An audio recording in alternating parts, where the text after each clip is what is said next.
राधा को मेहंदी लगाने का बहुत शौक था, लेकिन उसके पास इतने पैसे नहीं थे जो कि पार्लर में जाकर वो मेहंदी का कोर्स कर सके, क्योंकि वो एक गरीब लड़की थी जो कि अपने पिता गोपाल के साथ रहा करती। गोपाल बेलदारी का काम करके घर चलाता था। एक दिन वो बेलदारी करके घर लौटता है और देखता है कि राधा एक कॉपी में मेहंदी का डिजाइन बना रही थी। बेटी, ये तू क्या कर रही है? जब देखो कॉपी पेन लिए पता नहीं क्या बनाती रहती है। बापू, मैं मेहंदी डिजाइन बना रही हूँ। मुझे मेहंदी का बहुत शौक है। मुझे थोड़े पैसे दे दो, मैं मेहंदी डिजाइन का कोर्स कर लूँ। तू क्या ये मेहंदी के पीछे पड़ी हुई है? अरे इससे कुछ नहीं होने वाला। तू बस घर के कामों में हाथ लगा और घर के काम कर। ससुराल जाना है तुझे, सभी प्यार देंगे तुझे, काम आएगा तो। बापू, जब भी मैं आगे बढ़ने या कुछ सीखने की बात करती हूँ, आप हमेशा मुझे पीछे खींच लेते हो। कभी तो आगे बढ़ने के लिए प्रोत्साहित किया करो। जो काम करने से कोई फायदा ना हो उस काम को नहीं करना चाहिए, और पैसे तो बर्बाद ही नहीं करने चाहिए उस काम पर। जा मेरे लिए खाना लेकर आ, मुझे बहुत भूख लगी है। बापू, आप हमेशा से ही यही करते हो मेरे साथ। जब पढ़ने के लिए बोला तो भी पैसे की दिक्कत, आज जब कोर्स करने को बोल रही हूँ तो भी पैसे की दिक्कत। पता नहीं मेरी शादी कैसे करोगे आप। राधा इतना कहकर कॉपी लेकर रसोई में जाती है और खाना गर्म करते हुए खुद से रो रो कर कहती है।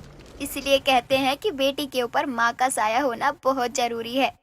पिता हर चीज नहीं समझ पाता। अगर बापू की जगह मेरी माँ आज जिंदा होती तो वो मुझे जरूर मेहंदी डिजाइन का कोर्स करवाती। राधा की बात दरवाजे पर खड़ा गोपाल सुन रहा था, जिसे सुनकर वो अपने मन में कहता है, मुझे माफ कर दे बेटी, मैं तेरी कोई भी इच्छा पूरी नहीं कर पाया। अब तुझे कैसे समझाऊं कि मैं किन हालातों में अपना जीवन काट रहा हूँ। पिताजी, खाना खा लीजिए, मैंने गरम कर दिया है। कहाँ जा रही हो बेटी? यहाँ आओ, मेरे साथ बैठो थोड़ी देर। नहीं पिताजी, मुझे नींद आ रही है, मैं जा रही हूँ। राधा इतना कहकर वहाँ से जाने लगती है। तभी गोपाल फिर उसे रोकते हुए कहता है, अपने मेहंदी डिजाइन का कोर्स के लिए तुमने कहाँ पता किया है? क्या क्या बोला आपने पिताजी? आप मुझे मेहंदी डिजाइन का कोर्स करवाएंगे? अब जब तुम अपने कोर्स के लिए इतना मुंह फुला रही हो कि मेरे पास रुकना भी पसंद नहीं कर रही, तो कुछ तो करना पड़ेगा ना। बापू, यही गांव के बाहर थोड़ी दूर पर है पार्लर, वहीं सीखते हैं मेहंदी डिजाइन। अच्छा, तो पहले ही पता करके रखा है। चलो अच्छी बात है, अब मन छोटा मत करो। सुबह चलते हैं तुम्हारे पार्लर देखने के लिए कि कितना पैसा लगेगा। अपने पिता की बात सुनकर राधा खुशी खुशी अपने कमरे में चली जाती है। थोड़ी देर बाद गोपाल भी खा पी कर सो जाता है। अगले दिन वो अपने पिता के साथ पार्लर में बात करने जाती है और वहाँ की ब्यूटिशियन से मिलती है। नमस्ते मैडम जी, मेरा नाम राधा है। मैं आपके यहाँ मेहंदी का कोर्स करना चाहती हूँ। ओ हेलो, तुम्हें ये किसने कह दिया कि मैंने गरीबों के लिए जनता दरबार खोला हुआ है जो मैं मुफ्त में सबको अपना काम सिखाऊं? ओ मैडम, थोड़ा इज्जत से बात करिए, समझी? माना हम गरीब हैं, लेकिन जितनी इज्जत आपकी है उतनी हमारी भी है। और जितनी बदतमीजी से आपने बात करी है, उससे कई ज्यादा बदतमीजी से मैं भी बात कर सकती हूँ, लेकिन ये हमारे उसूलों के खिलाफ है। चुप कर राधा, तू जहाँ जाती है झगड़ा करने लगती है। बापू, देखा नहीं क्या आपने? पहले बदतमीजी इन्होंने करी है, तब मैंने शुरू किया है। जिन्हें बात करने की तमीज नहीं है, उन्हें काम क्या आता होगा? अरे राधा चुप हो जा, मैं बात करता हूँ। मैडम, आप मेरी बेटी को मेहंदी का कोर्स करवाने के कितने पैसे लेंगी? तुम्हारी औकात तो नहीं है कि मेरी फीस चुका सको, लेकिन फिर भी मैं तुम्हें बता देती हूँ कि 3 महीने का कोर्स है, वो भी 50,000 लगेंगे। ब्यूटिशियन के रेट सुनने पर राधा के होश उड़ जाते हैं। इतने पैसे मांगने पर भी गोपाल अपनी बेटी की खुशी के लिए वो हाँ कर देता है, लेकिन इतने पैसों की डिमांड सुनकर राधा कोर्स करने से मना कर देती है और कहती है, बापू, आप ये क्या कह रहे हैं? आप इतने पैसे कहाँ से लाएंगे? कोई बात नहीं बेटा, मैं देख लूंगा, तू अपना कोर्स पूरा कर। नहीं बापू, मुझे नहीं करना कुछ। मैं खुद ही धीरे धीरे अपने आप सीख जाऊंगी मेहंदी वाली डिजाइन, मेहंदी की किताब से प्रयास कर करके। आप चलो। बेटा, तू अपने इस पाप से नाराज तो नहीं है ना? नहीं बापू, मैं आपसे बिल्कुल भी गुस्सा नहीं हूँ। आप मेरे लिए इतनी दूर आए, वही मेरे लिए बहुत है। चलिए, आप मेरे साथ चलिए। राधा अपने पिता को लेकर घर वापस आ जाती है। थोड़ी देर बाद गोपाल अपने काम पर चला जाता है और राधा बाजार जाकर मेहंदी की किताब खरीद कर लाती है और उसे देख देख कर कॉपी में मेहंदी का डिजाइन बनाना शुरू कर देती है। धीरे धीरे वो बहुत अच्छी अच्छी मेहंदियों का डिजाइन बनाने लगती है, लेकिन फिर भी उसे कुछ नया सीखना था, जिसके कारण वो हमेशा मेहंदी से कुछ अलग ही डिजाइन बनाया करती। राधा एक दिन किसी की मेहंदी में जाती है और दुल्हन को मेहंदी लगाते समय उसकी नजर एक औरत की साड़ी पर जाती है, जिसकी साड़ी का डिजाइन उसे बहुत पसंद आता है और देखते ही देखते दुल्हन के हाथ पर पूरी साड़ी बना देती है। तभी दुल्हन कहती है, ये तुमने क्या किया मेरे हाथों पर? ये कौन सा डिजाइन है मेहंदी का? अरे माफ करना मैडम, वो मैं उन आंटी की साड़ी देख रही थी, देखते देखते मैंने वही बना दी। रुकिए मैं साफ कर देती हूँ। नहीं, बिल्कुल नहीं, कोई जरूरत नहीं है और तुम्हें डरने की भी जरूरत नहीं है। मैं तो तुम्हारी मेहंदी की साड़ी बनाने वाले टैलेंट से बहुत खुश हूँ। कितना अच्छा और अलग डिजाइन बनाया है तुमने। आपको पसंद आया मैडम?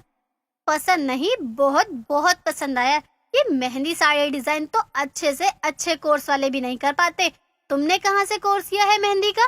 किताब से मैडम, हमें सिखाने वाली किताब ही होती है, क्योंकि हमारे पास इतने पैसे नहीं होते हैं हम उसे खर्च करके महंगा कोर्स कर सके। तुम तो सच में बहुत टैलेंटेड हो। वो दुल्हन सभी मेहमानों को अपनी मेहंदी से बनी साड़ी डिजाइन दिखाती है। ऐसा अलग डिजाइन देखकर सभी बहुत खुश होते हैं और खुद भी लगवाने की डिमांड करते हैं। इस तरह से राधा वहाँ सबके बीच मेहंदी से साड़ी डिजाइन बनाने वाले के नाम से फेमस हो जाती है और एक शादी से ही अच्छे पैसे कमा लेती है, जिसे लेकर वो अपने घर आती है और गोपाल को देती है। बापू, ये मेरी पहली कमाई है। आज मैंने खुद के हुनर के पैसे कमाए हैं। लोगों ने मेरी बहुत तारीफ करी, उनको मेरे डिजाइन बहुत पसंद आए। मैं आज बहुत खुश हूँ। बेटी, मेहनत करने वालों को कभी हार नहीं मिलती। तुमने आज ये बात साबित कर दिया और साथ साथ अपने बाप का नाम ऊंचा किया है। अगर कोई सच्चे दिल से कोई भी काम करता है तो वो पूरा होता है। जी पिताजी, और अच्छा हुआ कि मैंने उस ब्यूटिशियन के पास नहीं सीखा, क्योंकि अगर वहाँ सीखती तो उतना नहीं सीखती जितना वो मुझे सिखाती। लेकिन जब मैंने अपने आप सीखा तो उससे अच्छा सीखा और कुछ अलग भी। राधा अपने खुद के गुण से पैसे कमाकर बहुत खुश थी। धीरे धीरे उसके मेहंदी से साड़ी बनाने वाला अनोखा डिजाइन इतना छा जाता है कि हर कोई उसकी तरह मेहंदी लगवाना चाहता था, जिसके कारण कुछ लड़कियां उससे मेहंदी लगवाने आती हैं तो कुछ मुंह मांगे पैसे देकर सीखने भी। धीरे धीरे ये खबर उस ब्यूटिशियन तक पहुंचती है और ये जानने के लिए कि मेहंदी से साड़ी का डिजाइन बनाने वाली कौन है, लोगों से पता करते हुए राधा के घर पहुंचती है और उसे लड़कियों को सिखाते देखकर दंग रह जाती है। मेहंदी से साड़ी बनाने वाली, वो भी तुम हो क्या? हाँ मैडम, मैं ही हूँ।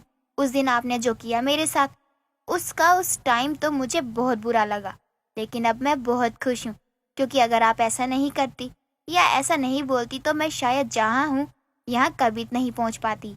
मैं तो यहाँ मेहंदी से साड़ी बनाने वाली से मिलने आई थी, लेकिन यहाँ आकर तो मेरी आंखें ही खुल गई। मैंने उस दिन जो भी किया तुम्हारे साथ, उसके लिए मैं तुमसे माफी मांगना चाहती हूँ। कोई बात नहीं मैडम जी, मैंने आपको माफ किया, क्योंकि मुझे बस ये पता है कि जो होता है अच्छे के लिए होता है। अगर तुमने सच में मुझे माफ कर दिया है तो क्या तुम मुझे अपनी ये मेहंदी से साड़ी बनाना सिखाओगी? ठीक है, अगर मुझसे मेहंदी डिजाइन सीखने में आपकी इज्जत कम नहीं होगी तो मैं आपको सिखाने के लिए तैयार हूँ। राधा के हुनर के कारण उस ब्यूटिशियन को भी उसके पास सीखने आना पड़ता है, जिसने कभी उसकी गरीबी के कारण उसे सिखाने से मना कर दिया था। इसलिए कहते हैं कि वक्त बदलते देर नहीं लगती, कब किसका वक्त बदल जाए कोई नहीं जानता।